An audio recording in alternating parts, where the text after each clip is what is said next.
In today's End Times Prophecy Update, there's three main articles really to bring to your attention, or that some news items that's been coming up over the last couple days.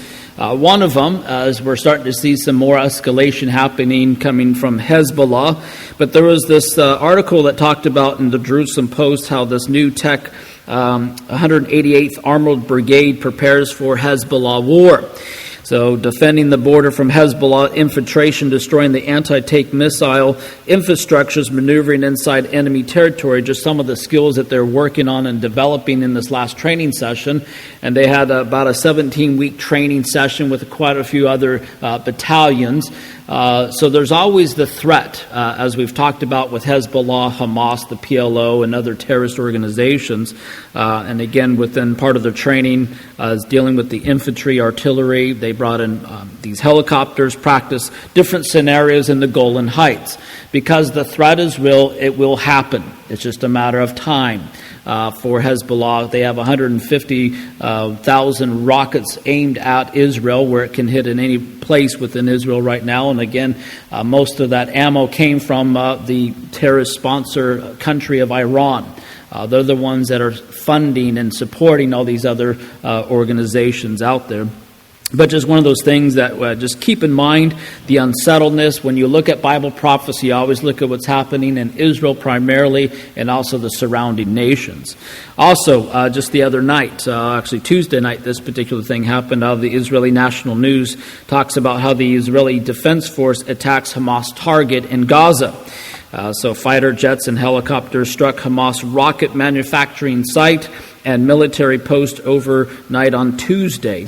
So the airstrike came in response to the rocket that was fired from Gaza into Israel on Tuesday night. So this is something that's on a recurring basis. So Israel has every right to defend itself, to protect itself. And when they go in, they usually go in with strategic precision when they go in and attack some of these different targets. So it's just one of those interesting development on a weekly basis that's going on there. And again, we know that there's going to be the eventual Ezekiel 38 war, Psalm 83. Some believe that's already taken place. There's a lot of people believe that's still yet to happen. When you look at the surrounding nations and you look at these other groups around Israel, you can easily see how Psalm 83 can still be putting into place right now. Of course, one of the other prophecies that will be a now prophecy is Isaiah 17, the destruction of Damascus. So each month, more and more development of the destruction is happening. It hasn't fully happened yet, but those are some of the things just to keep a pulse on.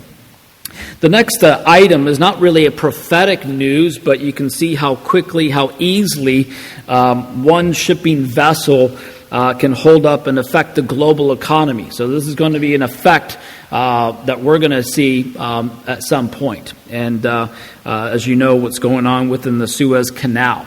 The vessel ended up getting into, or it's blocking, the canal now. So no one is able to go in and out of the canal until they move the ship. The reason why it got there is because of the sandstorms and the heavy winds moved it off course, the poor visibility and poor navigation.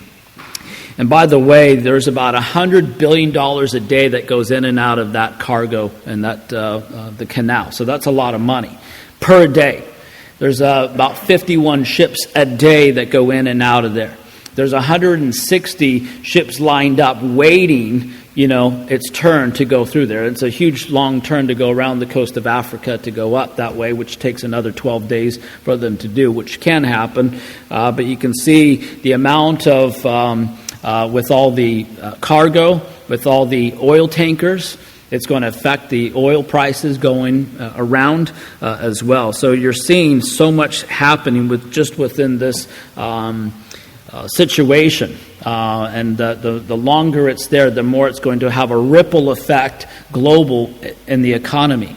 We also know that there's going to be a global crash in the markets. It's just a matter of time. We've talked about that in the past.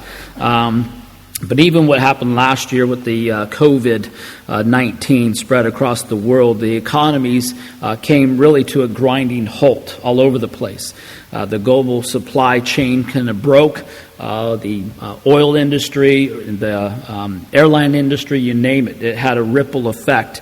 The economic shock of the coronavirus hampered global markets as well. The bond markets into free fall. The stock plummeted, and the global trade nearly came to a stop. So there's going to be this ripple effect, and the amount of money that governments were handing out just eliminated just any surplus if they had it, but it also created more debt for countries. The U.S. alone has almost $29 trillion in debt. Globally, around the world, there's almost $80 trillion in debt. Most of that will not get paid off, and so when the defaults come to the bankruptcies and all those sort of things start to take place, the cascade throughout the global banking system, it's going to create another financial crisis. So this sets up a whole nother, one world currency, which we know is eventually going to happen. So it's just getting things in line for what's going to happen in the tribulation period. The inflation, as you know, what all this is going to affect is that, as it says in Revelation chapter 6, that talks about, the wages is not enough to buy food for a day or supplies. It's just going to be skyrocketed, through the roof. And so you're seeing all these things coming to pass. It's just a matter of time before it gets worse. And so it's good to be aware of it. Again, God's still on the throne, but no matter what's going on or what's happening, we need to keep trusting in the Lord, no matter what's happening. And so we need to be wise about the decisions and our plans. Again, you make your plans like you're going to retire. I'm never going to retire. I'm not going to live that long, but who knows? That's where people who are retiring now said the same thing, 20, 40 years ago. But we need to still make plans for the future, but you live today. What if today is your last day? And we can rest in the hope that, again, God's in control. He is sovereign. So we need to keep reading our Bibles, draw close to Him, keep on praying, be filled with His Spirit, and most importantly, keep your eyes fixed upon Jesus. Amen? That's it for today's update.